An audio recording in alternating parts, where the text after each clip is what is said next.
തൃശൂർ കുന്നംകുളത്ത് മദ്യലഹരിയിൽ ഓടിച്ച കാർ മറ്റൊരു കാറിലേക്ക് ഇടിച്ചു കയറി അപകടം.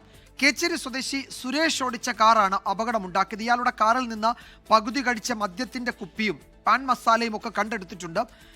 ആ ദൃശ്യങ്ങളാണ് പ്രേക്ഷകർ കാണുന്നത്. സൂരജ് സജീവ് വിവരങ്ങൾ നൽകും തൃശ്ശൂരിൽ നിന്ന്. സൂരജ്, ഇതിൽ ആർക്കും പരിക്കൊന്നും ഏറ്റിട്ടില്ല എന്ന് തോന്നുന്നു അല്ലേ? ഈ അപകടത്തിന്റെ ദൃശ്യങ്ങൾ കാണുന്നുണ്ട്. ഇയാൾക്ക് നിൽക്കാൻ പോലും കഴിയാത്ത തരത്തിൽ മദ്യലഹരിയിലായിരുന്നു എന്നാണ് സൂരജിന്റെ റിപ്പോർട്ടിൽ പറയുന്നത്. വിജയകുമാർ, എന്തായാലും ഈ അപകടത്തിൽ ആർക്കും തന്നെ കാര്യമായി പരിക്കേറ്റിട്ടില്ല എന്നുള്ളതാണ് നമുക്ക് അവിടെ നിന്ന് ലഭിക്കുന്ന വിവരം. ഇന്ന് 12:30 കൂടിയായിരുന്നു ഈ കുന്നംകുളത്ത് ഈ കാർ അപകടത്തിലാകുന്നത്. അത് മദ്യലഹരിയിൽ കേച്ചേരി സ്വദേശിയായിരുന്ന സുരേഷ് ഓടിച്ച വാഹനമാണ് ഈ അപകടത്തിൽപ്പെടുന്നത്. പിന്നീട് ഈ വാഹനത്തിൽ നടത്തിയ പരിശോധനയിൽ മദ്യക്കുപ്പികളും അതോടൊപ്പം തന്നെ പകുതി കഴിച്ച നിലയിൽ ഈ ബിയർ കുപ്പിയും കണ്ടെത്തിയിട്ടുണ്ട്. പാൻ മസാല അടക്കം ഈ വാഹനത്തിൽ നിന്ന് കണ്ടെത്തുകയും ചെയ്തിട്ടുണ്ട്. ഈ കാർ ഓടിച്ചിരുന്ന സുരേഷ് മദ്യലഹരിയിലാണ് എന്നുള്ളതാണ് പോലീസ് നൽകുന്ന പ്രാഥമിക വിവരം.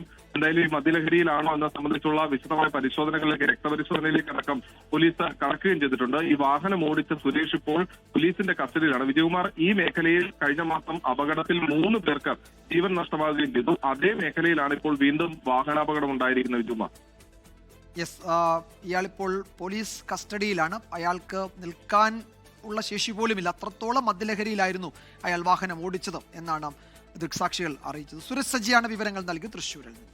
ലോകത്തെവിടെയായാലും ഏത് സമയത്തും 24 വാർത്തകളും ഓഗ്മെന്റഡ് റിയാലിറ്റി പാക്കേജുകളും എക്സ്പ്ലെയിനറുകളും വിശദമായി കാണാൻ ഞങ്ങളുടെ യൂട്യൂബ് ചാനൽ നിങ്ങൾക്ക് സബ്സ്ക്രൈബ് ചെയ്യാം.